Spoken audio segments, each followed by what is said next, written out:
Welcome in Shivam Audiobook. You listen audio on Shivam Audiobook by Shivam. Today we will hear The Mysterious Affair at Styles. The author is Agatha Christie. You are listening to this audio on Shivam Audiobook. The Mysterious Affair at Styles. Chapter 1. I go to Styles. The intense interest aroused in the public by what was known at the time as the Styles case has now somewhat subsided. Nevertheless, in view of the worldwide notoriety which attended it, I have been asked, both by my friend Poirot and the family themselves, to write an account of the whole story. This, we trust, will effectually silence the sensational rumors which still persist. I will therefore briefly set down the circumstances which led to my being connected with the affair. I had been invalided home from the front, and, after spending some months in a rather depressing convalescent home, was given a month's sick leave. Having no near relations or friends, I was trying to make up my mind what to do, when I ran across John Cavendish. I had seen very little of him for some years. Indeed, I had never known him particularly well. He was a good 15 years my senior, for one thing, though he hardly looked his 45 years. As a boy, though, I had often stayed at Styles, his mother's place in Essex. You listen audio on Shivam Audiobook by Shivam. We had a good yarn about old times, and it ended in his inviting me down to Styles to spend my leave there. The mater will be delighted to see you again after all those years, he added. Your mother keeps well? I asked. Oh, yes. I suppose you know that she has married again. I am afraid I showed my surprise rather plainly. Mrs. Cavendish, who had married John's father when he was a widower with 2 sons, had been a handsome woman of middle age as I remembered her. She certainly could not be a day less than 70 now. I recalled her as an energetic, autocratic personality, somewhat inclined to charitable and social notoriety, with a fondness for opening bazaars and playing the Lady Bountiful. She was a most generous woman, and possessed a considerable fortune of her own. You listen audio on Shivam Audiobook by Shivam. Their country place, Styles Court, had been purchased by Mr. Cavendish early in their married life. He had been completely under his wife's ascendancy, so much so that, on dying, he left the place to her for her lifetime, as well as the larger part of his income, an arrangement that was distinctly unfair to his 2 sons. Their stepmother, however, had always been most generous to them. Indeed, they were so young at the time of their father's remarriage that they always thought of her as their own mother. Lawrence, the younger, had been a delicate youth. He had qualified as a doctor but early relinquished the profession of medicine, and lived at home while pursuing literary ambitions, though his verses never had any marked success. John practiced for some time as a barrister, but had finally settled down to the more congenial life of a country squire.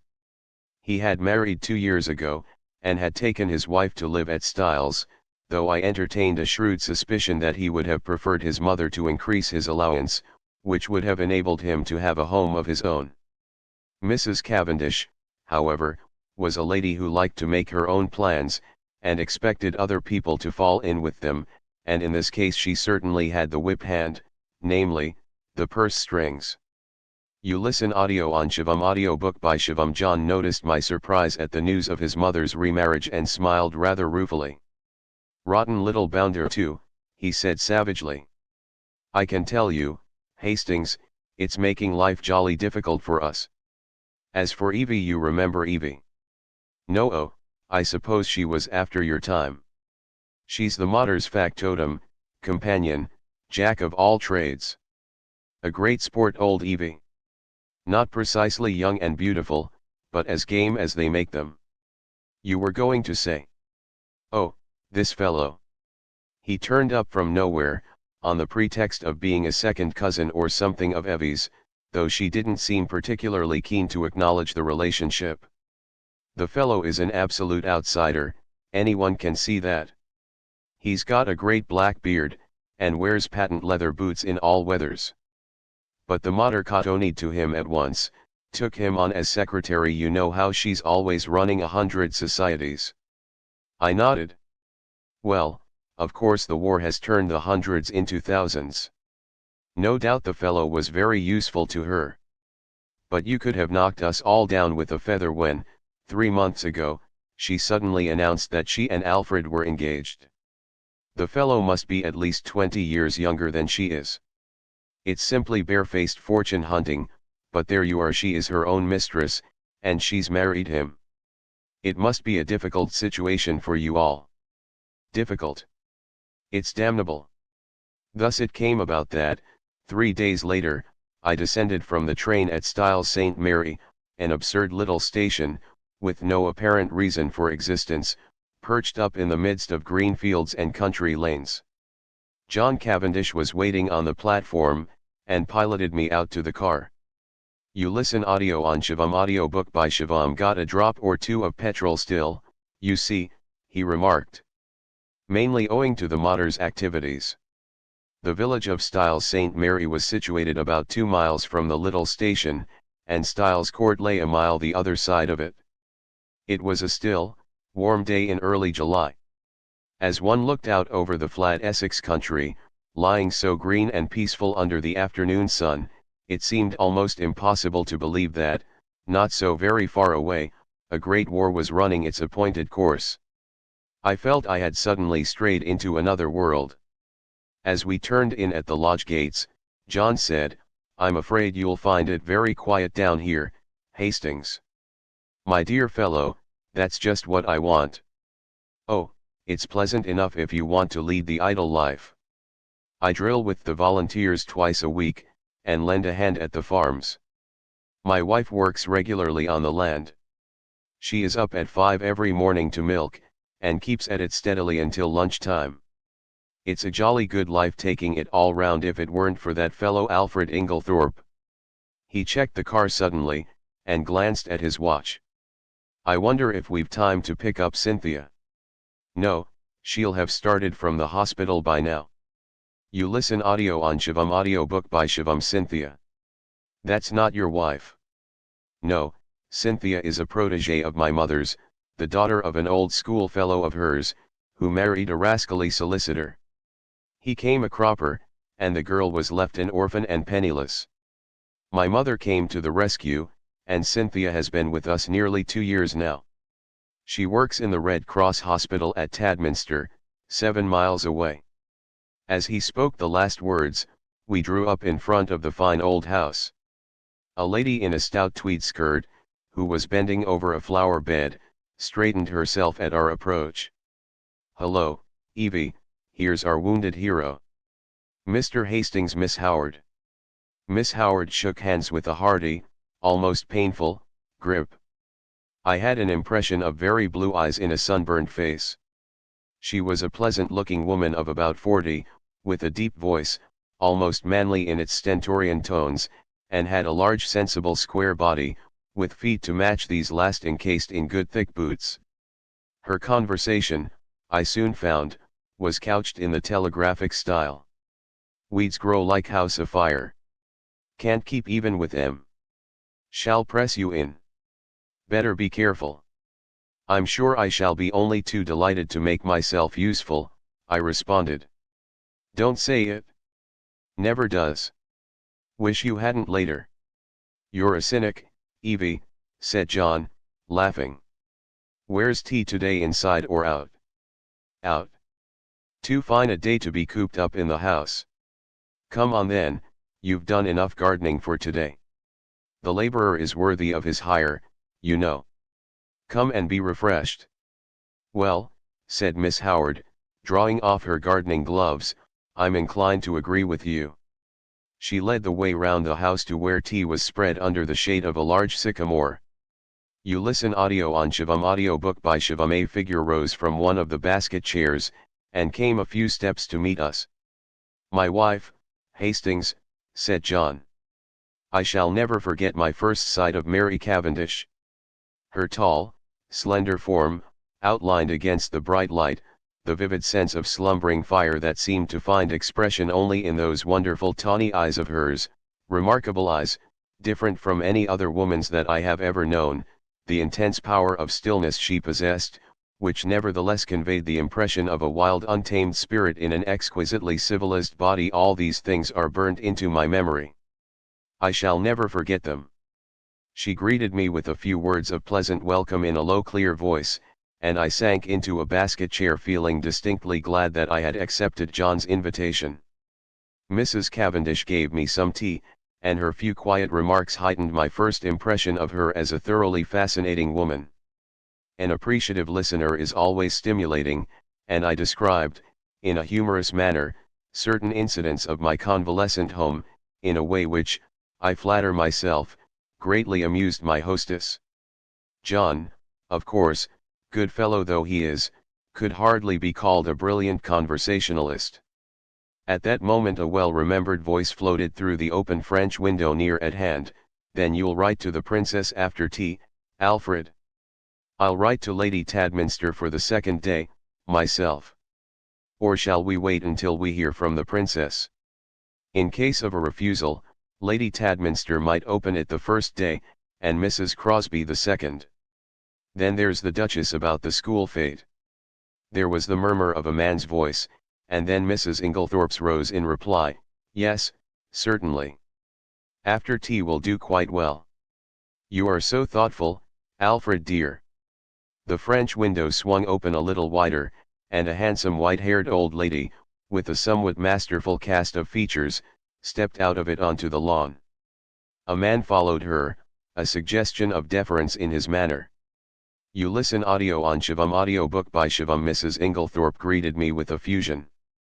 "Why, if it isn't too delightful to see you again, Mr. Hastings, after all these years." "Alfred, darling, Mr. Hastings my husband." I looked with some curiosity at Alfred darling. He certainly struck a rather alien note. I did not wonder at John objecting to his beard. It was one of the longest and blackest I have ever seen. He wore gold-rimmed pince-nez, and had a curious impassivity of feature. It struck me that he might look natural on a stage, but was strangely out of place in real life. His voice was rather deep and unctuous. He placed a wooden hand in mine and said, "This is a pleasure, Mr. Hastings." Then, turning to his wife, "Emily dearest, I think that cushion is a little damp." She beamed fondly on him, as he substituted another with every demonstration of the tenderest care. Strange infatuation of an otherwise sensible woman. You listen audio on Shivam Audiobook by Shivam. With the presence of Mr. Inglethorpe, a sense of constraint and veiled hostility seemed to settle down upon the company. Miss Howard, in particular, took no pains to conceal her feelings. Mrs. Inglethorpe, however, seemed to notice nothing unusual. Her volubility, which I remembered of old, had lost nothing in the intervening years, and she poured out a steady flood of conversation, mainly on the subject of the forthcoming bazaar which she was organizing and which was to take place shortly. Occasionally she referred to her husband over a question of days or dates.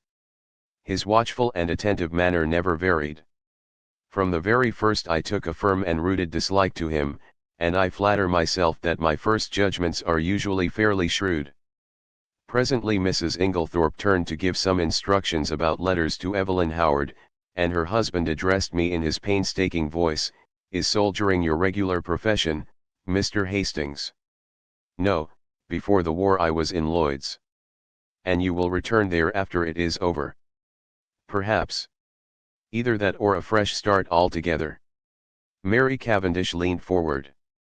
"What would you really choose as a profession, if you could just consult your inclination?" "Well, that depends." "No secret hobby?" she asked. "Tell me you're drawn to something?" "Everyone is usually something absurd." "You'll laugh at me." She smiled. "Perhaps. Well, I've always had a secret hankering to be a detective." "The real thing, Scotland Yard? Or Sherlock Holmes?" "Oh, Sherlock Holmes by all means. But really, seriously, I am awfully drawn to it. I came across a man in Belgium once, a very famous detective, and he quite inflamed me. He was a marvelous little fellow. He used to say that all good detective work was a mere matter of method. My system is based on his, though of course I have progressed rather further. He was a funny little man, a great dandy, but wonderfully clever. Like a good detective story myself, remarked Miss Howard. Lots of nonsense written, though. Criminal discovered in last chapter. Everyone dumbfounded. Real crime you'd know at once. There have been a great number of undiscovered crimes, I argued. Don't mean the police, but the people that are right in it. The family. You couldn't really hoodwink them. They'd know. Then, I said, much amused, you think that if you were mixed up in a crime, say a murder, you'd be able to spot the murderer right off? Of course I should. Mightn't be able to prove it to a pack of lawyers. But I'm certain I'd know. I'd feel it in my fingertips if he came near me. It might be a she, I suggested. Might. But murder's a violent crime. Associate it more with a man. Not in a case of poisoning. Mrs. Cavendish's clear voice startled me. Dr. Bauerstein was saying yesterday that, owing to the general ignorance of the more uncommon poisons among the medical profession, there were probably countless cases of poisoning quite unsuspected. Why, Mary, what a gruesome conversation, cried Mrs. Inglethorpe. It makes me feel as if a goose were walking over my grave. Oh, there's Cynthia. A young girl in VAD uniform ran lightly across the lawn. You listen audio on Shivam Audiobook by Shivam. Why, Cynthia, you are late today. This is Mr. Hastings, Miss Murdoch. Cynthia Murdoch was a fresh-looking young creature, full of life and vigor. She tossed off her little VAD cap, and I admired the great loose waves of her auburn hair, and the smallness and whiteness of the hand she held out to claim her tea. With dark eyes and eyelashes she would have been a beauty. She flung herself down on the ground beside John, and as I handed her a plate of sandwiches she smiled up at me. Sit down here on the grass, do. It's ever so much nicer. I dropped down obediently. You work at Tadminster, don't you, Miss Murdoch? She nodded. For my sins. Do they bully you, then? I asked, smiling. I should like to see them, cried Cynthia with dignity. I have got a cousin who is nursing, I remarked. And she is terrified of sisters. I don't wonder. Sisters _are_, you know, Mr. Hastings. They simply _are_. You've no idea. But I'm not a nurse, thank heaven, I work in the dispensary. How many people do you poison? I asked, smiling. Cynthia smiled too. Oh, hundreds, she said. Cynthia, called Mrs. Inglethorpe, do you think you could write a few notes for me? Certainly, Aunt Emily. She jumped up promptly, and something in her manner reminded me that her position was a dependent one, and that Mrs. Inglethorpe, kind as she might be in the main, did not allow her to forget it. My hostess turned to me. John will show you your room. Supper is at 7:30. We have given up late dinner for some time now. Lady Tadminster, our member's wife, she was the late Lord Abbotsbury's daughter, does the same. She agrees with me that one must set an example of economy. We are quite a war household, nothing is wasted here, every scrap of waste paper, even, is saved and sent away in sacks. I expressed my appreciation, and John took me into the house and up the broad staircase, which forked right and left halfway to different wings of the building. My room was in the left wing, and looked out over the park. John left me, and a few minutes later I saw him from my window walking slowly across the grass arm in arm with Cynthia Murdoch. I heard Mrs. Inglethorpe call Cynthia impatiently, and the girl started and ran back to the house. At the same moment, a man stepped out from the shadow of a tree and walked slowly in the same direction. He looked about 40, very dark with a melancholy clean-shaven face. Some violent emotion seemed to be mastering him. He looked up at my window as he passed, and I recognized him, though he had changed much in the 15 years that had elapsed since we last met. It was John's younger brother, Lawrence Cavendish. I wondered what it was that had brought that singular expression to his face. Then I dismissed him from my mind, and returned to the contemplation of my own affairs. The evening passed pleasantly enough, and I dreamed that night of that enigmatical woman, Mary Cavendish. The next morning dawned bright and sunny, and I was full of the anticipation of a delightful visit. You listen audio on Shivam Audiobook by Shivam. I did not see Mrs. Cavendish until lunchtime, when she volunteered to take me for a walk, and we spent a charming afternoon roaming in the woods, returning to the house about 5. As we entered the large hall, John beckoned us both into the smoking room. I saw at once by his face that something disturbing had occurred. We followed him in, and he shut the door after us. "Look here, Mary, there's the deuce of a mess. Evie's had a row with Alfred Inglethorpe, and she's off." "Evie? Off?" John nodded gloomily. "Yes, you see she went to the mater, and oh, here's Evie herself." Miss Howard entered. Her lips were set grimly together, and she carried a small suitcase. She looked excited and determined, and slightly on the defensive. "At any rate," she burst out, "I've spoken my mind." "My dear Evelyn," cried Mrs. Cavendish, "this can't be true." Miss Howard nodded grimly. You listen audio on Shivam Audiobook by Shivam. True enough. Afraid I said some things to Emily she won't forget or forgive in a hurry. Don't mind if they've only sunk in a bit. Probably water off a duck's back, though. I said right out, "You're an old woman, Emily, and there's no fool like an old fool. The man's 20 years younger than you, and don't you fool yourself as to what he married you for. Money. Well, don't let him have too much of it. Farmer Rakes has got a very pretty young wife. Just ask your Alfred how much time he spends over there." She was very angry. "Natural. I went on, I'm going to warn you, whether you like it or not. That man would as soon murder you in your bed as look at you. He's a bad lot. You can say what you like to me, but remember what I've told you. He's a bad lot." What did she say? Miss Howard made an extremely expressive grimace. "Darling Alfred, dearest Alfred, wicked calumnies, wicked lies, wicked woman to accuse her dear husband. The sooner I left her house the better. So I'm off. But not now. This minute." For a moment we sat and stared at her. Finally John Cavendish, finding his persuasions of no avail, went off to look up the trains. His wife followed him, murmuring something about persuading Mrs. Inglethorpe to think better of it. As she left the room, Miss Howard's face changed. She leaned towards me eagerly. You listen audio on Shivam Audiobook by Shivam. "Mr. Hastings, you're honest.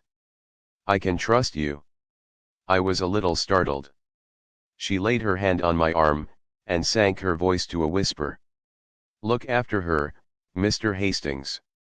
My poor Emily. They're a lot of sharks, all of them. Oh, I know what I'm talking about. There isn't one of them that's not hard up and trying to get money out of her. I've protected her as much as I could. Now I'm out of the way, they'll impose upon her." "Of course, Miss Howard," I said, "I'll do everything I can, but I'm sure you're excited and overwrought." She interrupted me by slowly shaking her forefinger. "Young man, trust me. I've lived in the world rather longer than you have. All I ask you is to keep your eyes open. You'll see what I mean." The throb of the motor came through the open window, and Miss Howard rose and moved to the door. John's voice sounded outside. With her hand on the handle, she turned her head over her shoulder, and beckoned to me. "Above all, Mr. Hastings, watch that devil her husband." There was no time for more. Miss Howard was swallowed up in an eager chorus of protests and goodbyes. The Inglethorpes did not appear.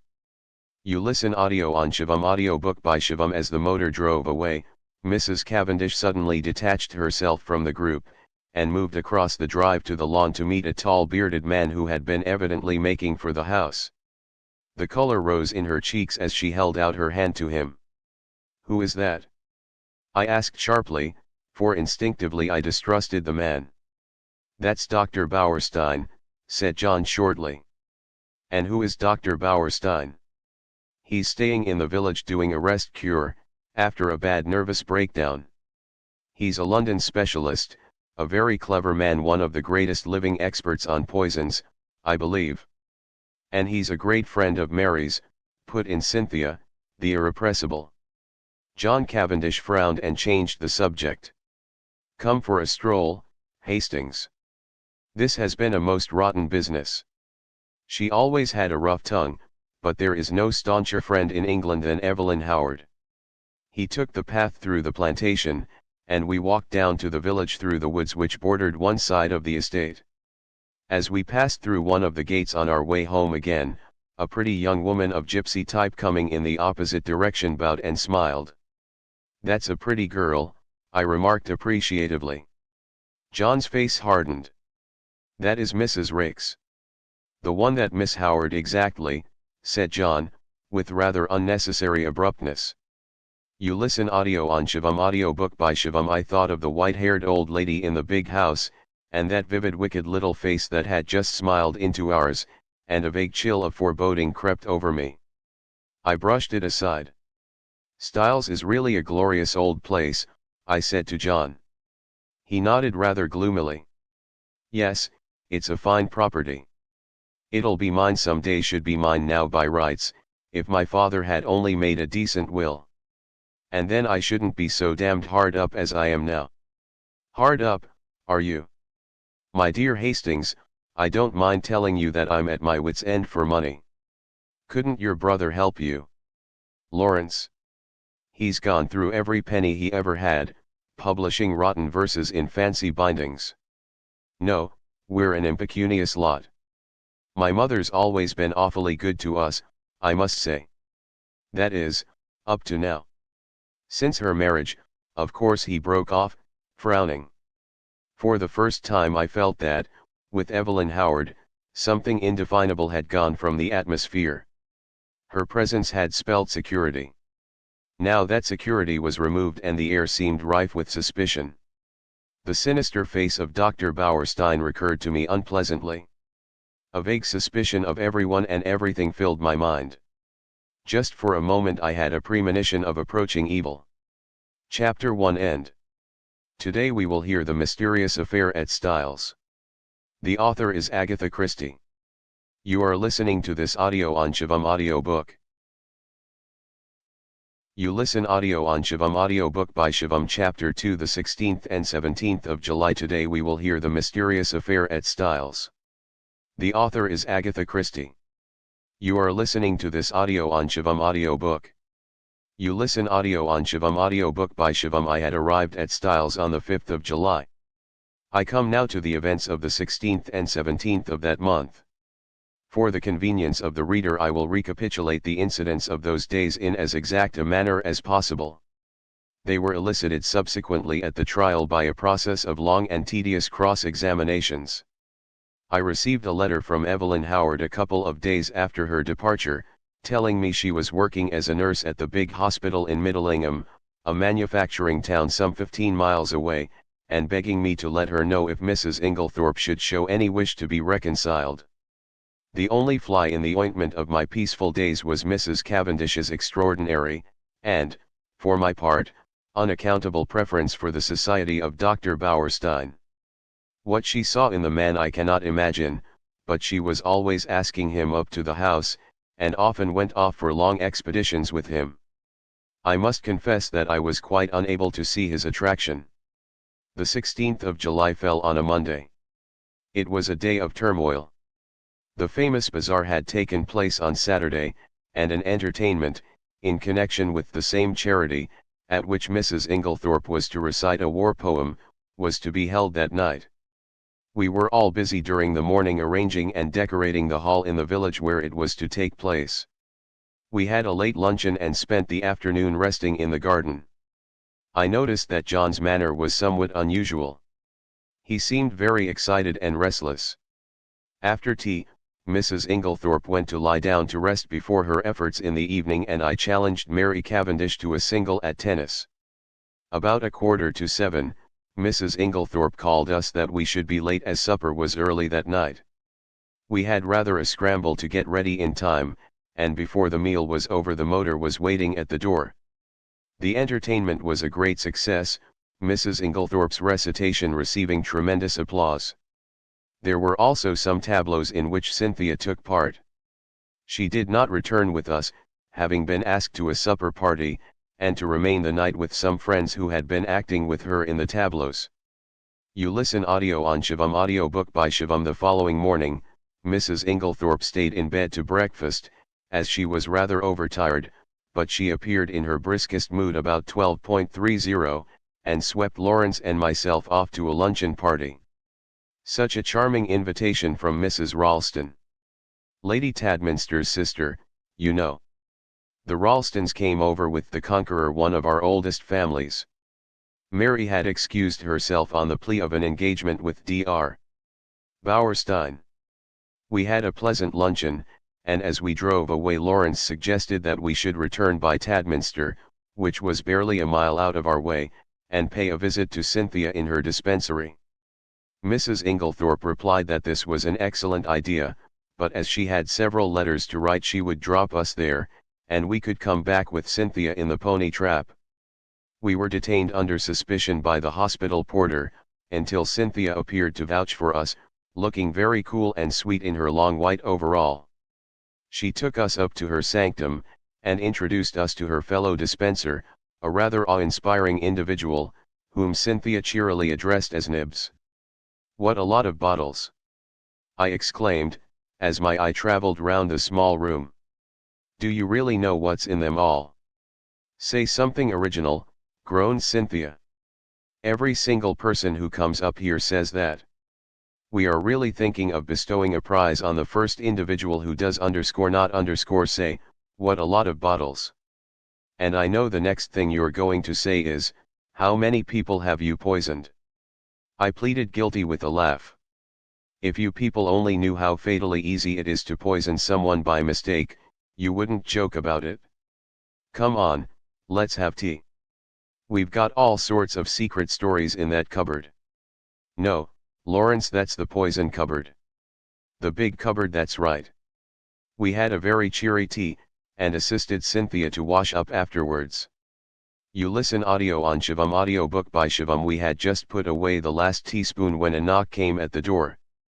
The countenances of Cynthia and Nibs were suddenly petrified into a stern and forbidding expression. "Come in," said Cynthia, in a sharp professional tone.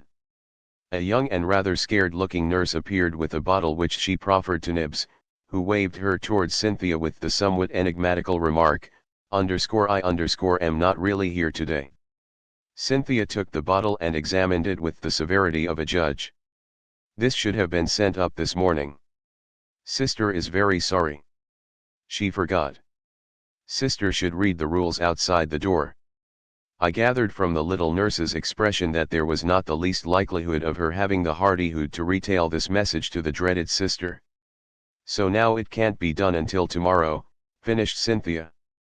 "Don't you think you could possibly let us have it tonight?"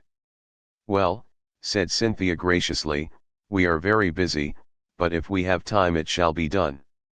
The little nurse withdrew, and Cynthia promptly took a jar from the shelf, refilled the bottle, and placed it on the table outside the door. I laughed. "Discipline must be maintained."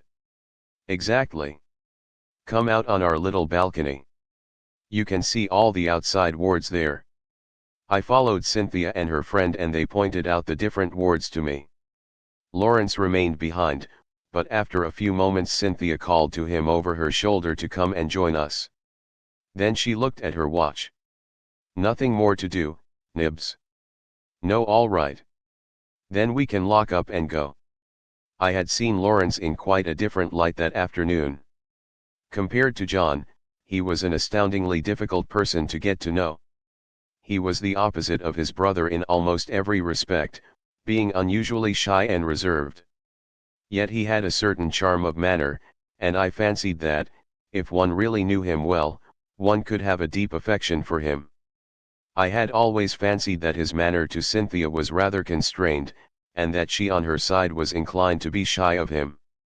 But they were both gay enough this afternoon, and chatted together like a couple of children.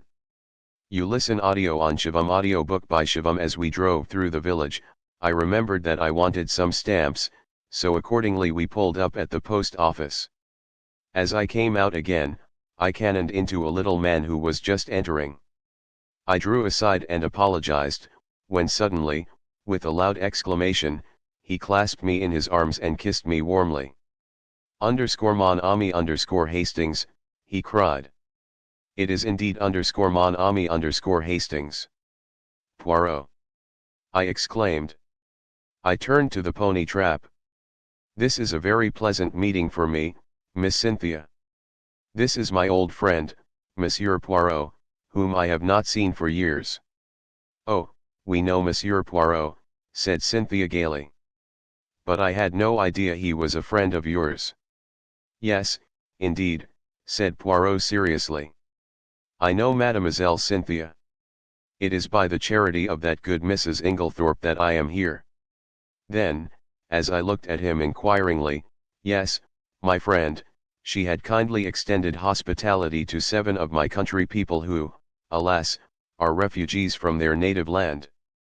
We Belgians will always remember her with gratitude. Poirot was an extraordinary-looking little man. He was hardly more than 5 feet, 4 inches, but carried himself with great dignity. His head was exactly the shape of an egg, and he always perched it a little on one side.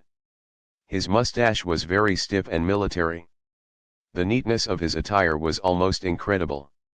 I believe a speck of dust would have caused him more pain than a bullet wound. Yet this quaint dandified little man who, I was sorry to see, now limped badly, had been in his time one of the most celebrated members of the Belgian police. As a detective, his _flair had been extraordinary, and he had achieved triumphs by unraveling some of the most baffling cases of the day. He pointed out to me the little house inhabited by him and his fellow Belgians, and I promised to go and see him at an early date. Then he raised his hat with a flourish to Cynthia, and we drove away. He's a dear little man, said Cynthia. I'd no idea you knew him. You've been entertaining a celebrity unawares, I replied. And, for the rest of the way home, I recited to them the various exploits and triumphs of Hercule Poirot. We arrived back in a very cheerful mood. As we entered the hall, Mrs. Inglethorpe came out of her boudoir. She looked flushed and upset. Oh, it's you, she said. Is there anything the matter, Aunt Emily? Asked Cynthia. Certainly not, said Mrs. Inglethorpe sharply. What should there be? Then catching sight of Dorcas, the parlour maid, going into the dining room, she called to her to bring some stamps into the boudoir. Yes, mm. The old servant hesitated, then added diffidently, don't you think, you'd better get to bed? You're looking very tired. Perhaps you're right, Dorcas. Yes, no, not now. I've some letters I must finish by post time. Have you lighted the fire in my room as I told you? Yes, mm. Then I'll go to bed directly after supper. She went into the boudoir again, and Cynthia stared after her.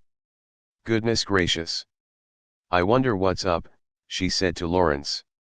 You listen audio on Shivam audiobook by Shivam. He did not seem to have heard her, for without a word he turned on his heel and went out of the house.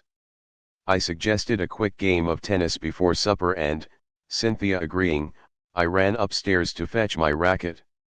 Mrs. Cavendish was coming down the stairs. It may have been my fancy, but she, too, was looking odd and disturbed. Had a good walk with Dr. Bauerstein?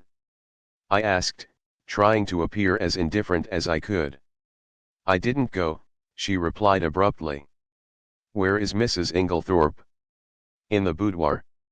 Her hand clenched itself on the banisters, then she seemed to nerve herself for some encounter, and went rapidly past me down the stairs across the hall to the boudoir, the door of which she shut behind her. As I ran out to the tennis court a few moments later, I had to pass the open boudoir window, and was unable to help overhearing the following scrap of dialogue. Mary Cavendish was saying in the voice of a woman desperately controlling herself, "Then you won't show it to me." To which Mrs. Inglethorpe replied, "My dear Mary, it has nothing to do with that matter." "Then show it to me. I tell you it is not what you imagine. It does not concern you in the least." To which Mary Cavendish replied, with a rising bitterness, "Of course, I might have known you would shield him." Cynthia was waiting for me, and greeted me eagerly with, "I say, there's been the most awful row. I've got it all out of Dorcas." "What kind of a row?" "Between Aunt Emily and _him_." "I do hope she's found him out at last." "Was Dorcas there, then?" "Of course not. She happened to be near the door. It was a real old bust-up.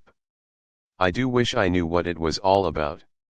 I thought of Mrs. Rakes's gypsy face, and Evelyn Howard's warnings, but wisely decided to hold my peace, whilst Cynthia exhausted every possible hypothesis, and cheerfully hoped, "Aunt Emily will send him away, and will never speak to him again."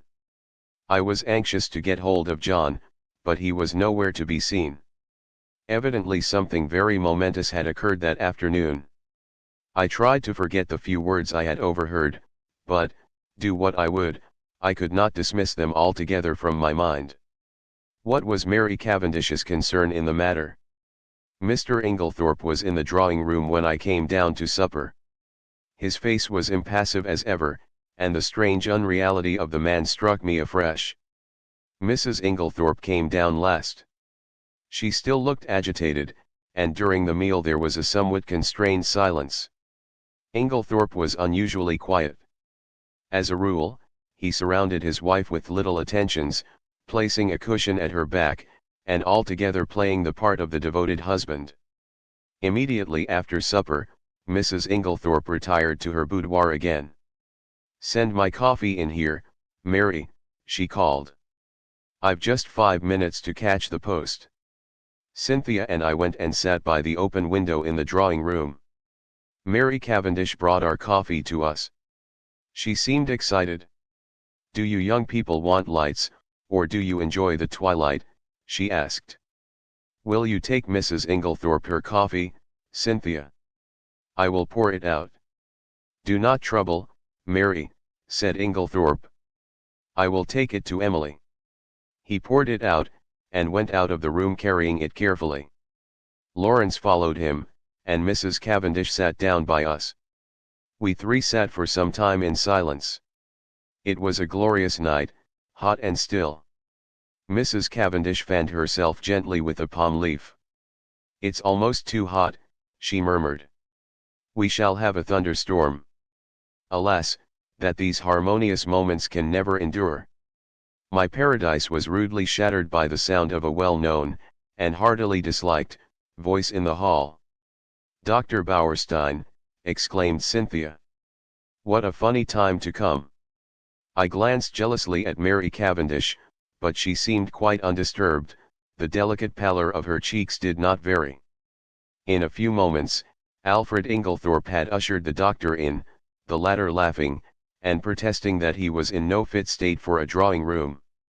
In truth, he presented a sorry spectacle, being literally plastered with mud.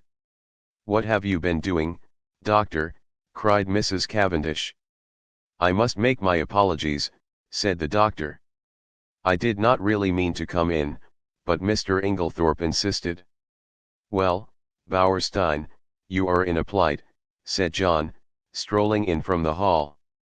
"Have some coffee, and tell us what you have been up to." "Thank you, I will."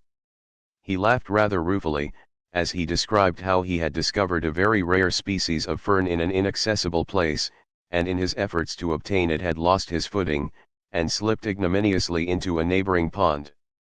"The sun soon dried me off," he added, "but I'm afraid my appearance is very disreputable." At this juncture, Mrs. Inglethorpe called to Cynthia from the hall, and the girl ran out. "Just carry up my dispatch case, will you, dear? I'm going to bed." The door into the hall was a wide one. I had risen when Cynthia did, John was close by me. There were therefore 3 witnesses who could swear that Mrs. Inglethorpe was carrying her coffee, as yet untasted, in her hand. My evening was utterly and entirely spoilt by the presence of Dr. Bauerstein. It seemed to me the man would never go. He rose at last, however, and I breathed a sigh of relief. "I'll walk down to the village with you," said Mr. Inglethorpe. "I must see our agent over those estate accounts." He turned to John. "No one need sit up. I will take the latchkey." Chapter 2 End. Today we will hear the mysterious affair at Styles. The author is Agatha Christie. You are listening to this audio on Shivam Audiobook. Today we will hear the mysterious affair at Styles. The author is Agatha Christie. You are listening to this audio on Shivam Audiobook.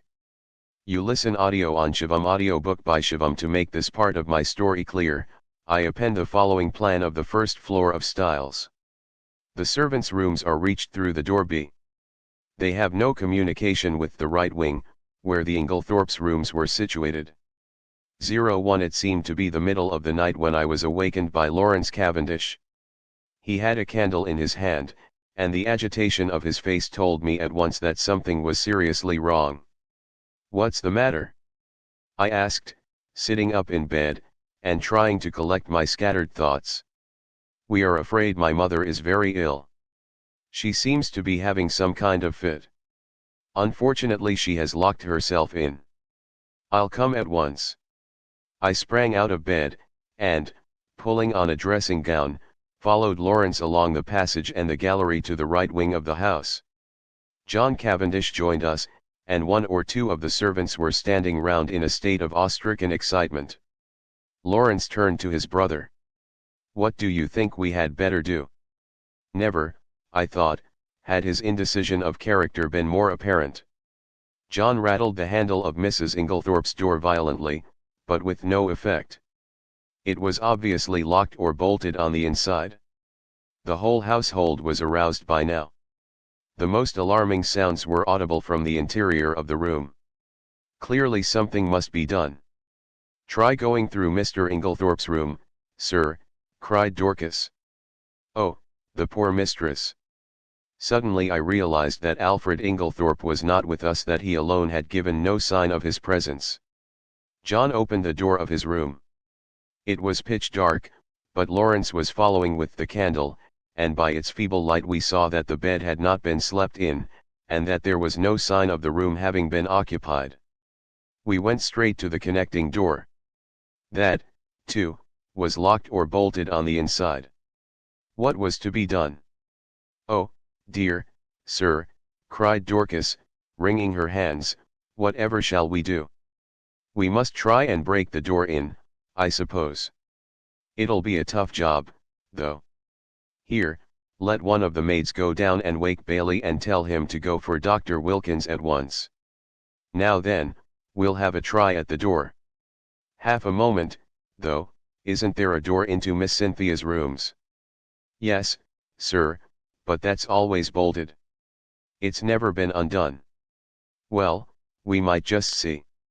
He ran rapidly down the corridor to Cynthia's room. Mary Cavendish was there, shaking the girl, who must have been an unusually sound sleeper, and trying to wake her. You listen audio on Shivam Audiobook by Shivam. In a moment or 2 he was back. "No good. That's bolted too. We must break in the door. I think this one is a shade less solid than the one in the passage." We strained and heaved together. The framework of the door was solid, and for a long time it resisted our efforts, but at last we felt it give beneath our weight, and finally, with a resounding crash, it was burst open. We stumbled in together, Lawrence still holding his candle. Mrs. Inglethorpe was lying on the bed, her whole form agitated by violent convulsions, in one of which she must have overturned the table beside her. As we entered, however, her limbs relaxed, and she fell back upon the pillows. John strode across the room, and lit the gas. Turning to Annie, one of the housemaids, he sent her downstairs to the dining room for brandy. Then he went across to his mother whilst I unbolted the door that gave on the corridor. I turned to Lawrence, to suggest that I had better leave them now that there was no further need of my services, but the words were frozen on my lips. Never have I seen such a ghastly look on any man's face. He was white as chalk, the candle he held in his shaking hand was sputtering onto the carpet, and his eyes, petrified with terror, or some such kindred emotion, stared fixedly over my head at a point on the further wall. It was as though he had seen something that turned him to stone. I instinctively followed the direction of his eyes, but I could see nothing unusual. The still feebly flickering ashes in the grate, and the row of prim ornaments on the mantelpiece, were surely harmless enough. The violence of Mrs. Inglethorpe's attack seemed to be passing. She was able to speak in short gasps. Better now, very sudden, stupid of me to lock myself in. A shadow fell on the bed and, looking up, I saw Mary Cavendish standing near the door with her arm around Cynthia. She seemed to be supporting the girl, who looked utterly dazed and unlike herself. Her face was heavily flushed, and she yawned repeatedly. "Poor Cynthia is quite frightened," said Mrs. Cavendish in a low clear voice. She herself, I noticed, was dressed in her white lawn smock. Then it must be later than I thought. I saw that a faint streak of daylight was showing through the curtains of the windows, and that the clock on the mantelpiece pointed to close upon 5 o'clock. A strangled cry from the bed startled me. A fresh access of pain seized the unfortunate old lady. The convulsions were of a violence terrible to behold. Everything was confusion. We thronged round her, powerless to help or alleviate. A final convulsion lifted her from the bed, until she appeared to rest upon her head and her heels, with her body arched in an extraordinary manner. In vain Mary and John tried to administer more brandy. The moments flew. Again the body arched itself in that peculiar fashion. Listen audio on Shivam audiobook by Shivam. At that moment, Dr. Bauerstein pushed his way authoritatively into the room.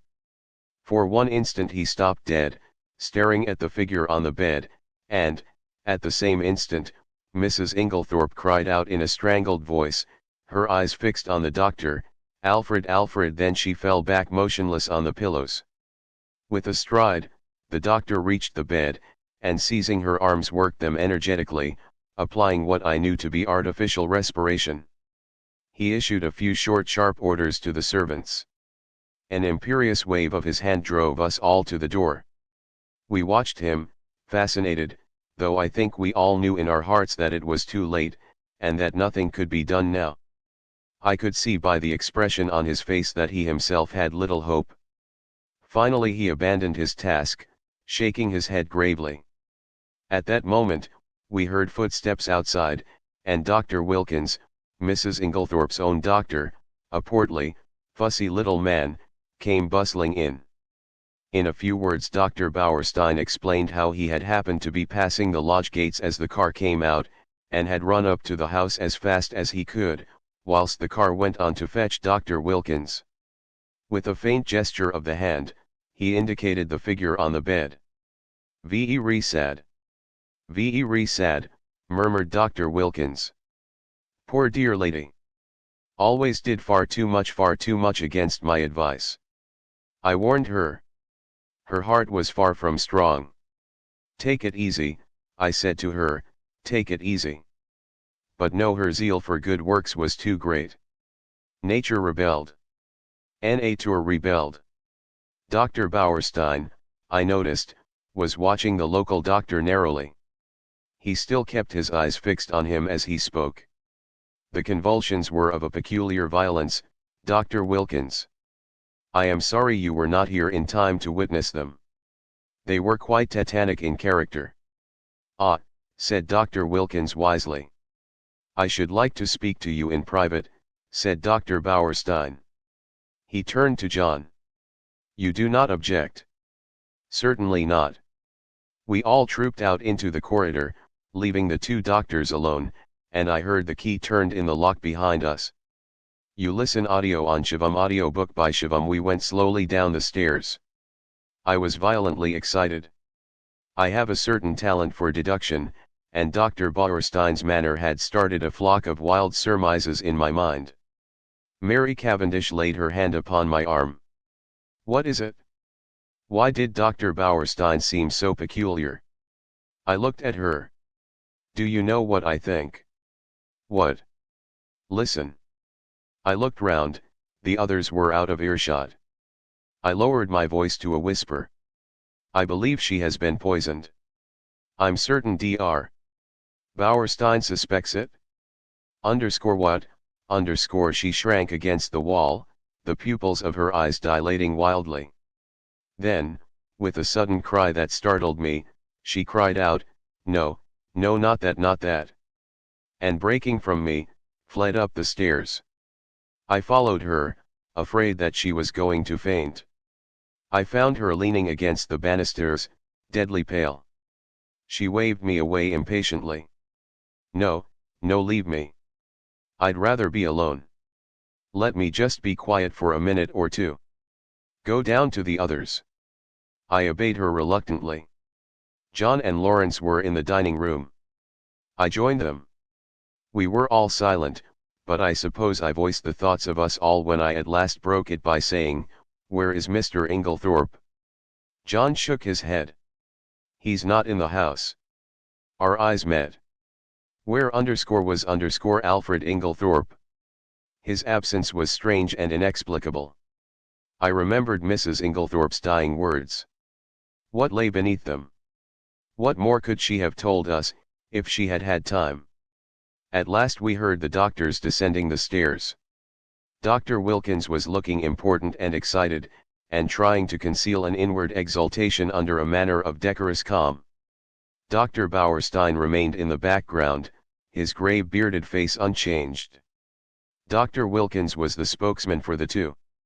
He addressed himself to John. "Mr. Cavendish, I should like your consent to a post-mortem." "Is that necessary?" asked John gravely.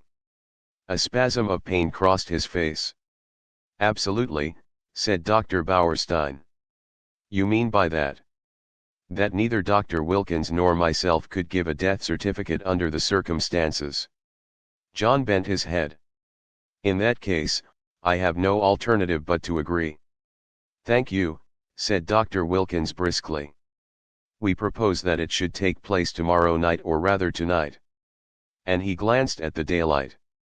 "Under the circumstances, I am afraid an inquest can hardly be avoided. These formalities are necessary, but I beg that you won't distress yourselves." There was a pause, and then Dr. Bauerstein drew 2 keys from his pocket, and handed them to John. "These are the keys of the 2 rooms. I have locked them and, in my opinion, they would be better kept locked for the present." The doctors then departed. You listen audio on Shivam Audiobook by Shivam. I had been turning over an idea in my head, and I felt that the moment had now come to broach it. Yet I was a little chary of doing so. John, I knew, had a horror of any kind of publicity, and was an easy-going optimist, who preferred never to meet trouble halfway. It might be difficult to convince him of the soundness of my plan. Lawrence, on the other hand, being less conventional, and having more imagination, I felt I might count upon as an ally. There was no doubt that the moment had come for me to take the lead. "John," I said, "I am going to ask you something." "Well? You remember my speaking of my friend Poirot? The Belgian who is here? He has been a most famous detective." "Yes. I want you to let me call him in to investigate this matter." "What now? Before the post-mortem?" "Yes, time is an advantage if there has been foul play." "Rubbish," cried Lawrence angrily.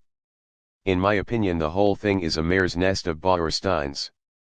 Wilkins hadn't an idea of such a thing, until Bauerstein put it into his head. But, like all specialists, Bauerstein's got a bee in his bonnet.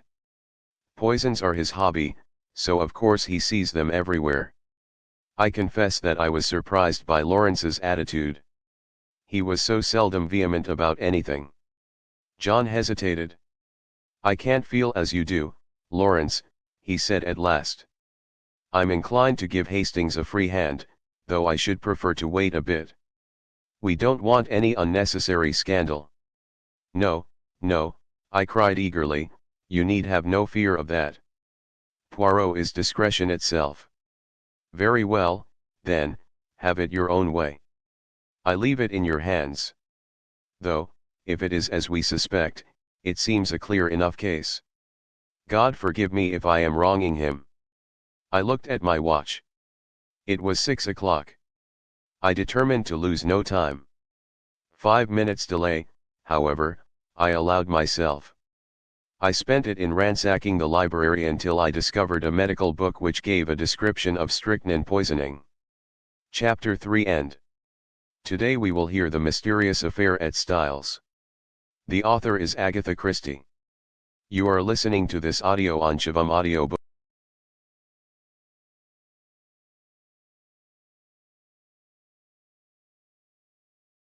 Chapter 4 Poirot investigates. Today we will hear the mysterious affair at Styles. The author is Agatha Christie. You are listening to this audio on Shivam Audiobook.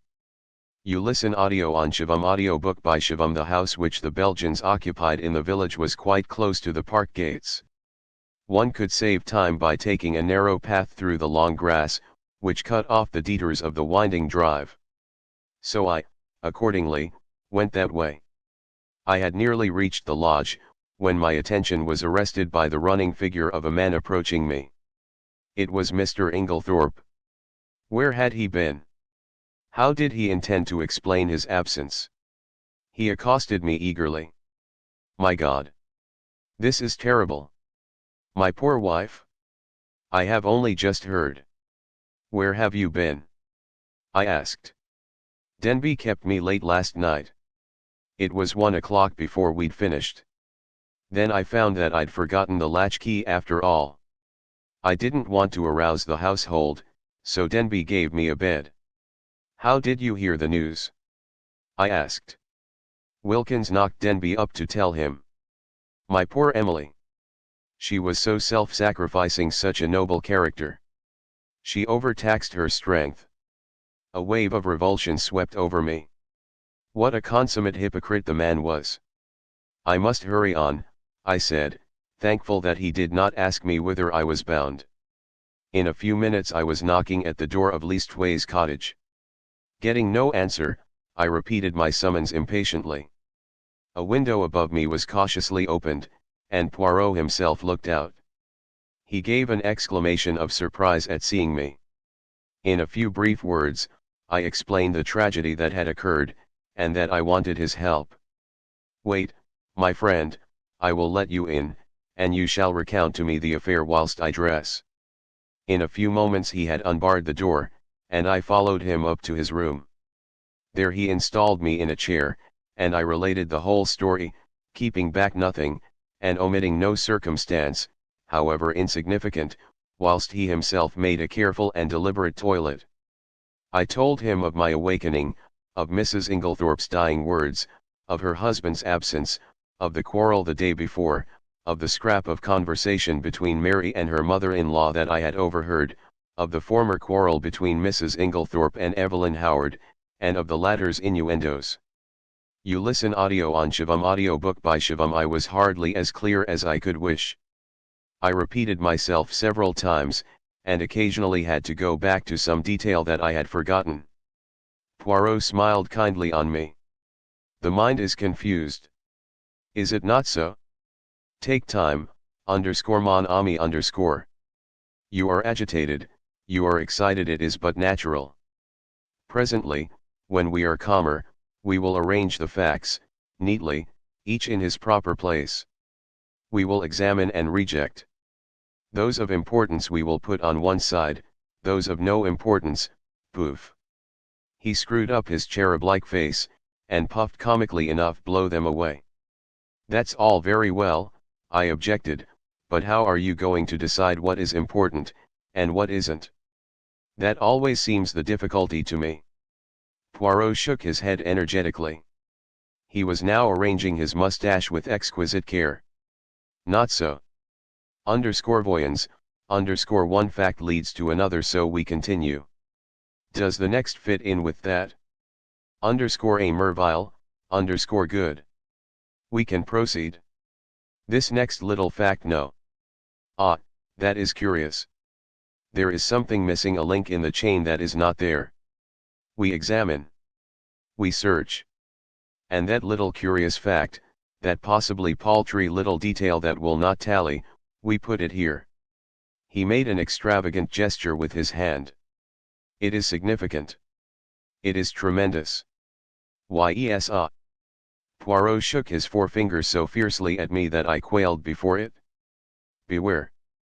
Peril to the detective who says, it is so small it does not matter. It will not agree. I will forget it. That way lies confusion. Everything matters. I know. You always told me that. That's why I have gone into all the details of this thing, whether they seem to me relevant or not. And I am pleased with you. You have a good memory, and you have given me the facts faithfully. Of the order in which you present them, I say nothing. Truly, it is deplorable. But I make allowances. You are upset. To that I attribute the circumstance that you have omitted one fact of paramount importance. What is that? I asked. You have not told me if Mrs. Inglethorpe ate well last night. I stared at him. Surely the war had affected the little man's brain. He was carefully engaged in brushing his coat before putting it on, and seemed wholly engrossed in the task. You listen audio on Shivam, audiobook by Shivam. I don't remember, I said. And, anyway, I don't see. You do not see? But it is of the first importance. I can't see why, I said, rather nettled. As far as I can remember, she didn't eat much. She was obviously upset, and it had taken her appetite away. That was only natural. Yes, said Poirot thoughtfully, it was only natural. He opened a drawer, and took out a small dispatch case, then turned to me. Now I am ready. We will proceed to the chateau, and study matters on the spot. Excuse me, mon ami you dressed in haste, and your tie is on one side. Permit me.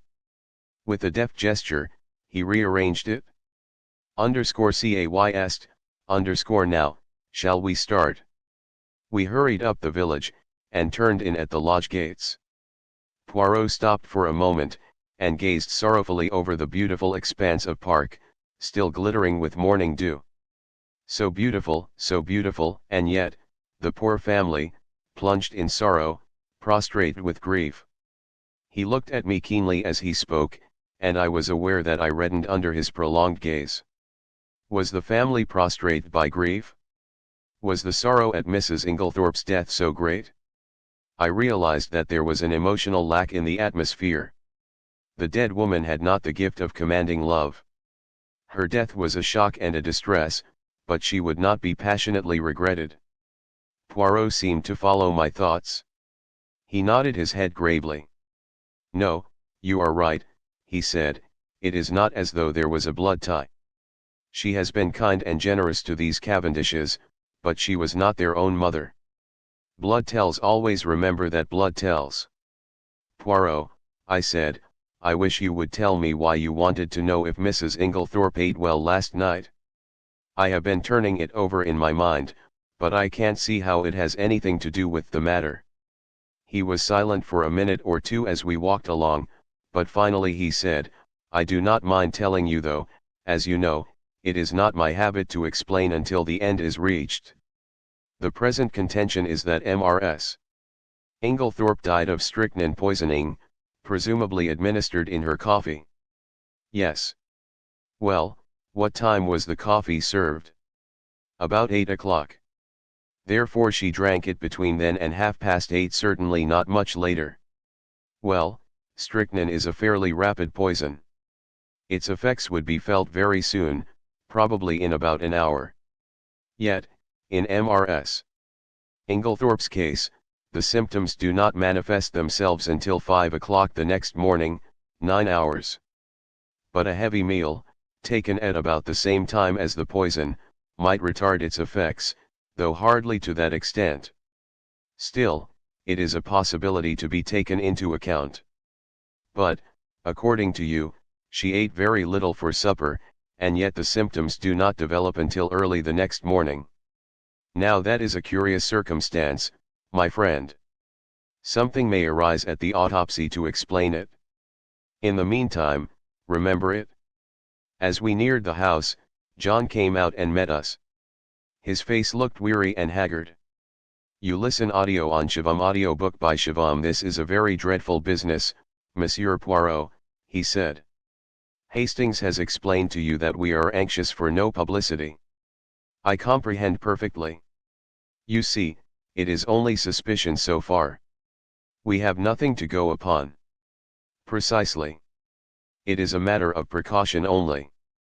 John turned to me, taking out his cigarette case, and lighting a cigarette as he did so.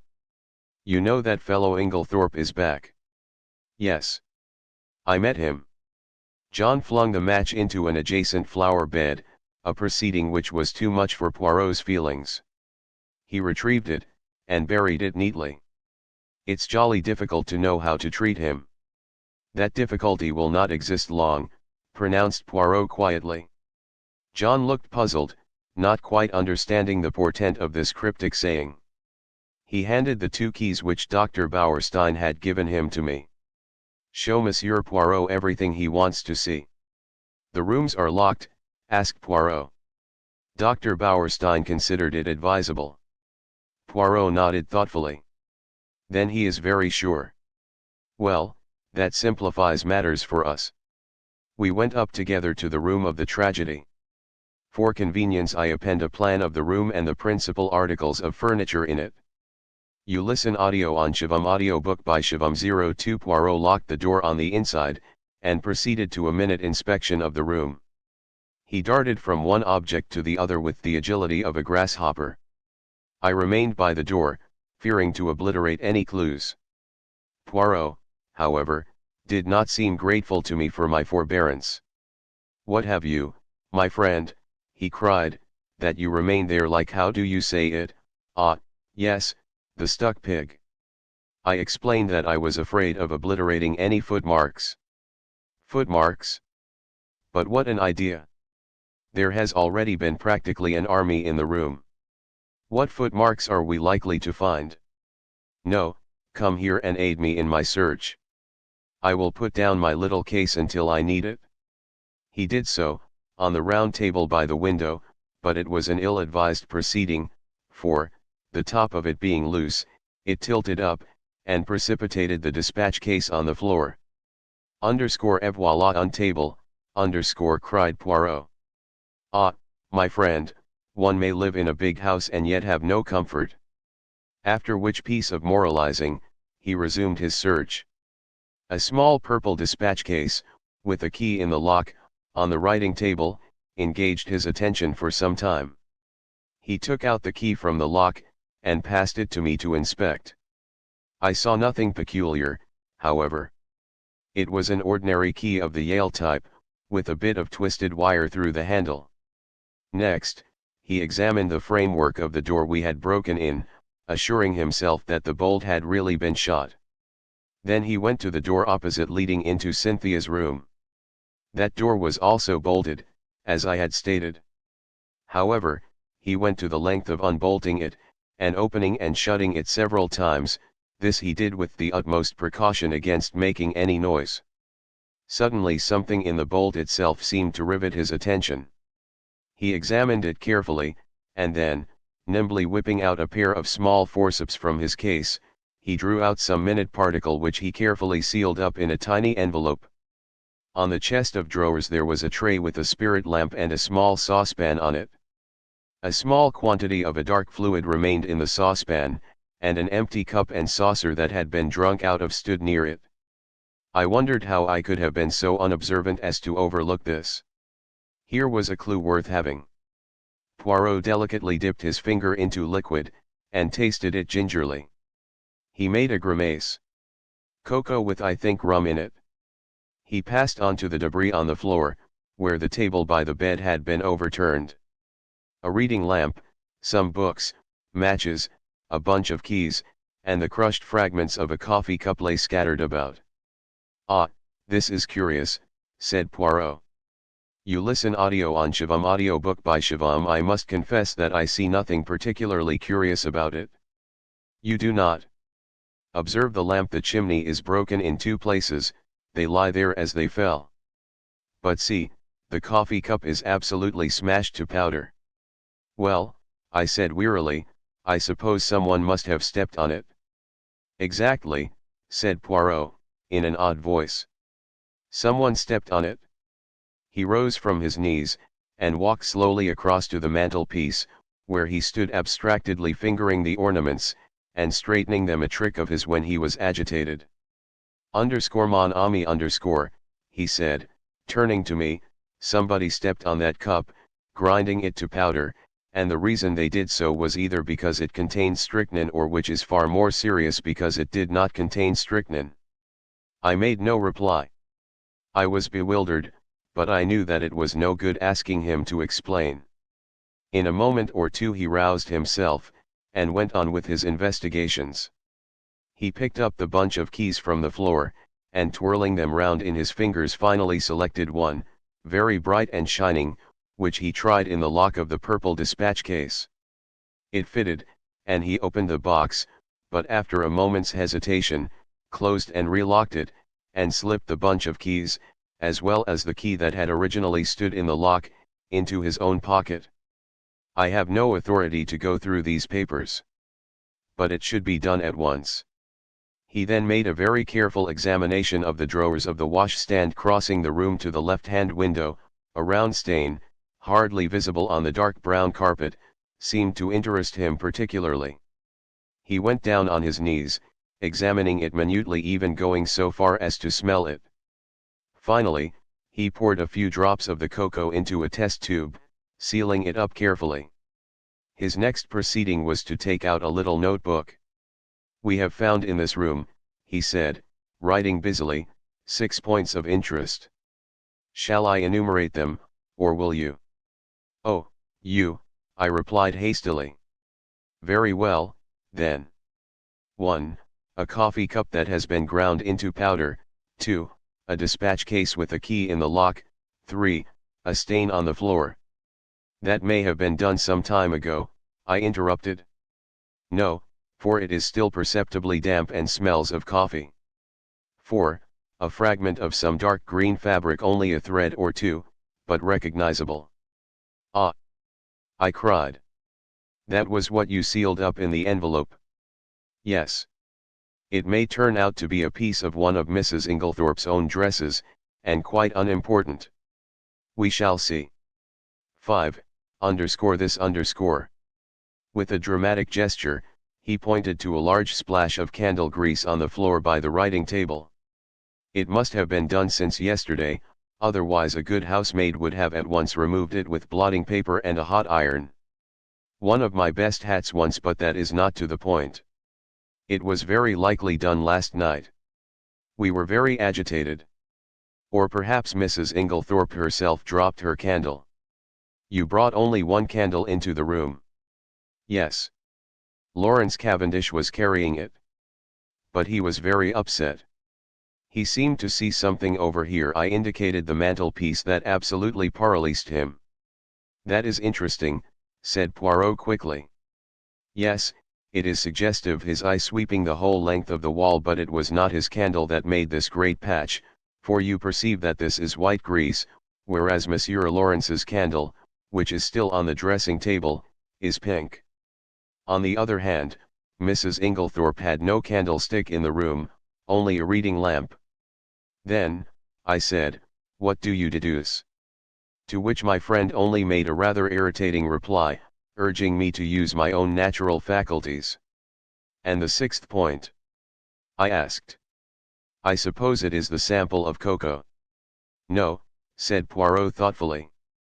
I might have included that in the 6, but I did not. No, the sixth point I will keep to myself for the present. He looked quickly round the room. There is nothing more to be done here, I think, unless he stared earnestly and long at the dead ashes in the grate. The fire burns and it destroys. But by chance there might be, let us see. Deftly, on hands and knees, he began to sort the ashes from the grate into the fender, handling them with the greatest caution. Suddenly, he gave a faint exclamation. "The forceps, Hastings." I quickly handed them to him, and with skill he extracted a small piece of half-charred paper. "There, mon ami, he cried. "What do you think of that?" I scrutinized the fragment. "This is an exact reproduction of it. You listen audio on Shivam Audiobook by Shivam03. I was puzzled. It was unusually thick, quite unlike ordinary notepaper. Suddenly an idea struck me. "Poirot!" I cried. "This is a fragment of a will." "Exactly." I looked up at him sharply. "You are not surprised?" "No," he said gravely, "I expected it." I relinquished the piece of paper, and watched him put it away in his case, with the same methodical care that he bestowed on everything. My brain was in a whirl. What was this complication of a will? Who had destroyed it? The person who had left the candle grease on the floor? Obviously. But how had anyone gained admission? All the doors had been bolted on the inside. "Now, my friend," said Poirot briskly, "we will go. I should like to ask a few questions of the parlour-maid Dorcas. Her name is it not?" We passed through Alfred Inglethorpe's room, and Poirot delayed long enough to make a brief but fairly comprehensive examination of it. We went out through that door, locking both it and that of Mrs. Inglethorpe's room as before. I took him down to the boudoir which he had expressed a wish to see, and went myself in search of Dorcas. When I returned with her, however, the boudoir was empty. "Poirot," I cried, "where are you?" "I am here, my friend." He had stepped outside the French window, and was standing, apparently lost in admiration, before the various shaped flower beds. "Admirable," he murmured. "Admirable. What symmetry! Observe that crescent, and those diamonds. Their neatness rejoices the eye. The spacing of the plants, also, is perfect. It has been recently done, is it not so?" "Yes, I believe they were at it yesterday afternoon. But come in, Dorcas is here. Ebienne, do not grudge me a moment's satisfaction of the eye." "Yes, but this affair is more important." "And how do you know that these fine begonias are not of equal importance?" I shrugged my shoulders. There was really no arguing with him if he chose to take that line. "You do not agree? But such things have been. Well, we will come in and interview the brave Dorcas." Dorcas was standing in the boudoir, her hands folded in front of her, and her grey hair rose in stiff waves under her white cap. She was the very model and picture of a good old-fashioned servant. In her attitude towards Poirot, she was inclined to be suspicious, but he soon broke down her defences. He drew forward a chair. "Pray be seated, mademoiselle." "Thank you, sir. You have been with your mistress many years, is it not so?"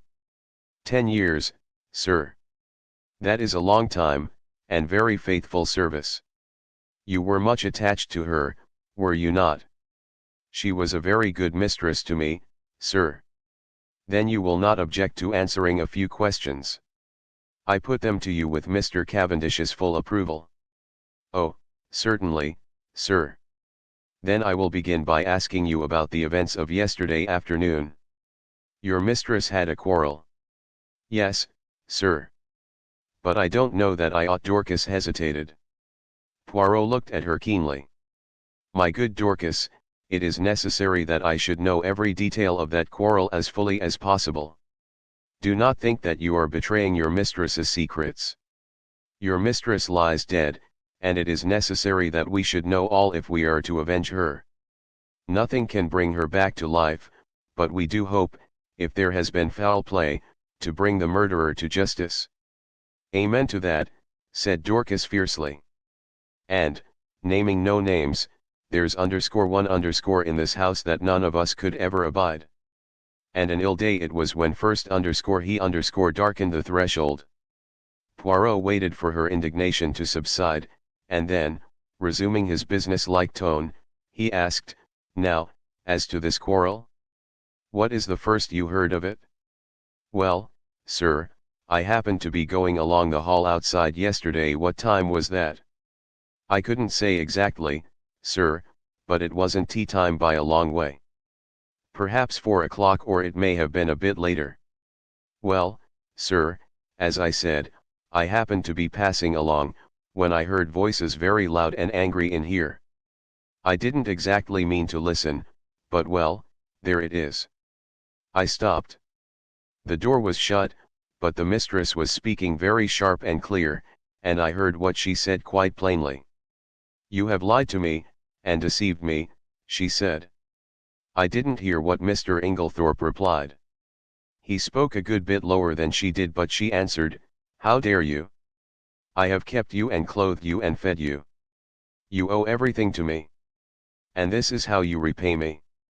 By bringing disgrace upon our name.' Again I didn't hear what he said, but she went on, 'Nothing that you can say will make any difference. I see my duty clearly. My mind is made up. You need not think that any fear of publicity, or scandal between husband and wife will deter me.' Then I thought I heard them coming out, so I went off quickly."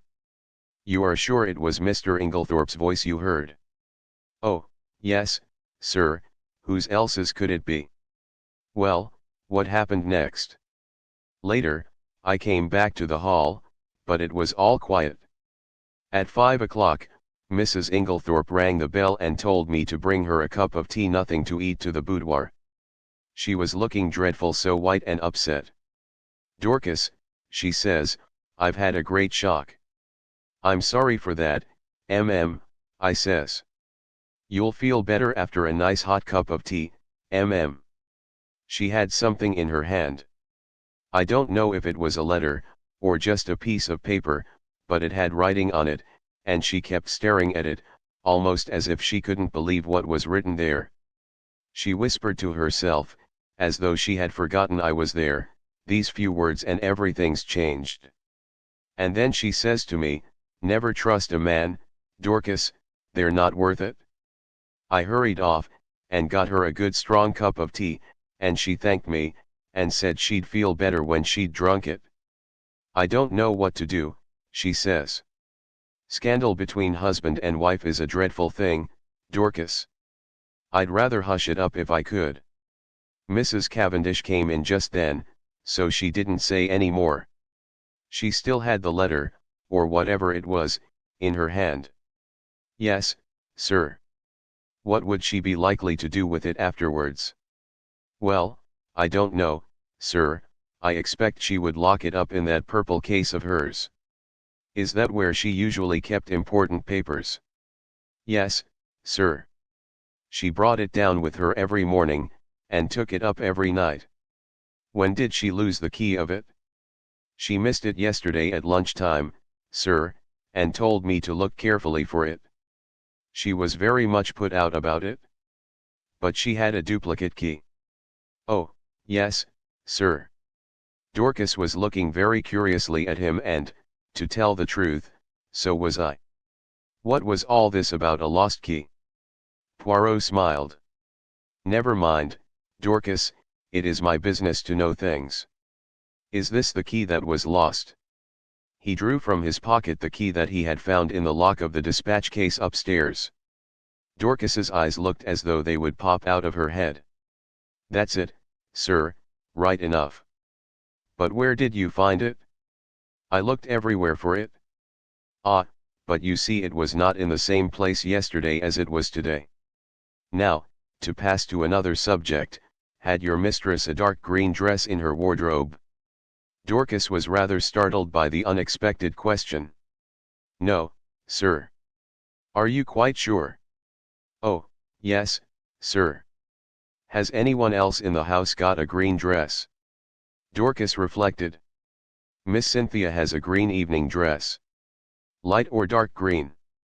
"A light green, sir, a sort of chiffon, they call it." "Ah, that is not what I want." "And nobody else has anything green?" "No, sir, not that I know of."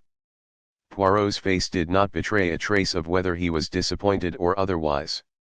He merely remarked, "Good, we will leave that and pass on. Have you any reason to believe that your mistress was likely to take a sleeping powder last night?" "Not last night, sir, I know she didn't." "Why do you know so positively?" "Because the box was empty. She took the last one 2 days ago, and she didn't have any more made up." "You are quite sure of that?" "Positive, sir." "Then that is cleared up.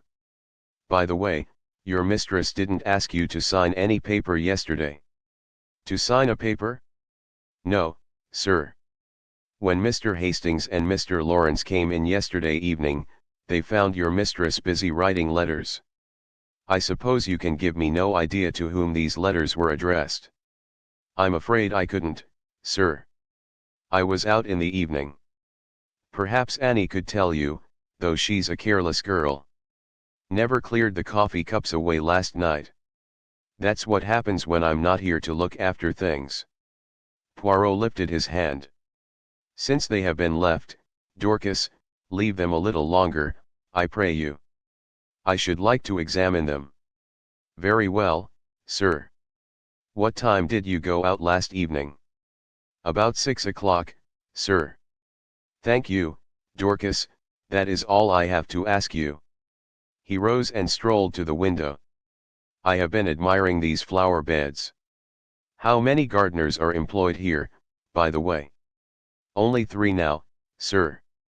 "5, we had, before the war, when it was kept as a gentleman's place should be. I wish you could have seen it then, sir. A fair sight it was.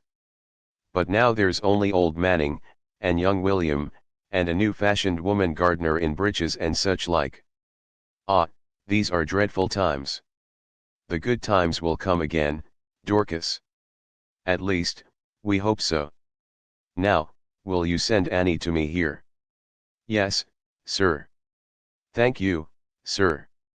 How did you know that Mrs. Inglethorpe took sleeping powders?"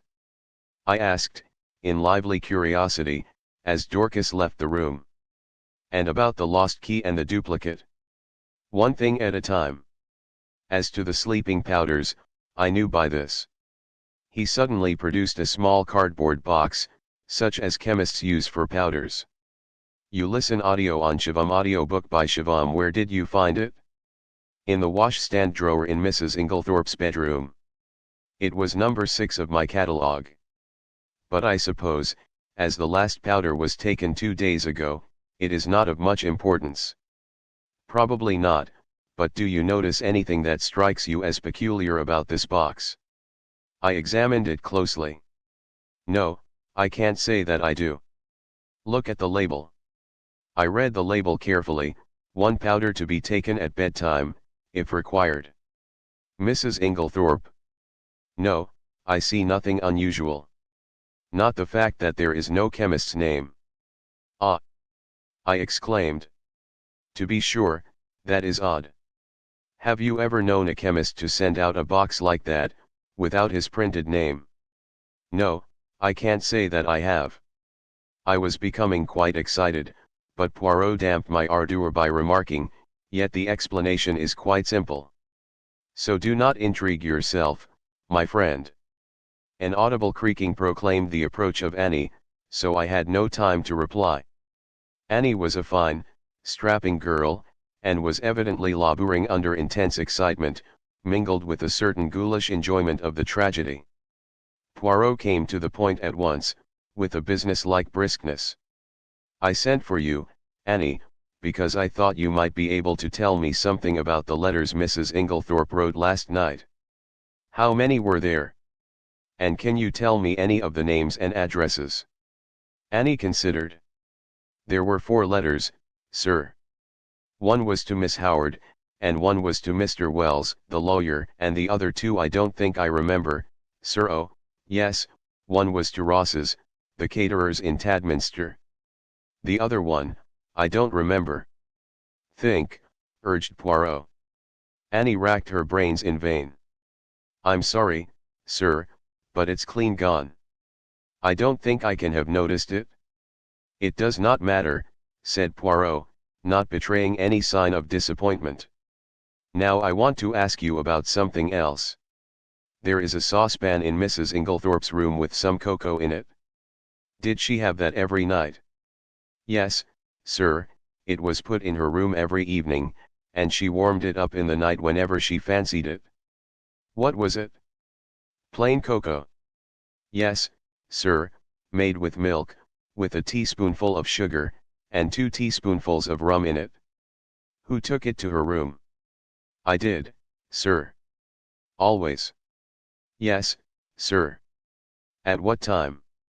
When I went to draw the curtains, as a rule, sir. Did you bring it straight up from the kitchen then? No, sir, you see there's not much room on the gas stove, so cook used to make it early, before putting the vegetables on for supper. Then I used to bring it up, and put it on the table by the swing door, and take it into her room later. The swing door is in the left wing, is it not? Yes, sir. And the table, is it on this side of the door, or on the farther servant's side? It's this side, sir. What time did you bring it up last night? About 7:15, I should say, sir. And when did you take it into Mrs. Inglethorpe's room? When I went to shut up, sir. About 8 o'clock. Mrs. Inglethorpe came up to bed before I'd finished.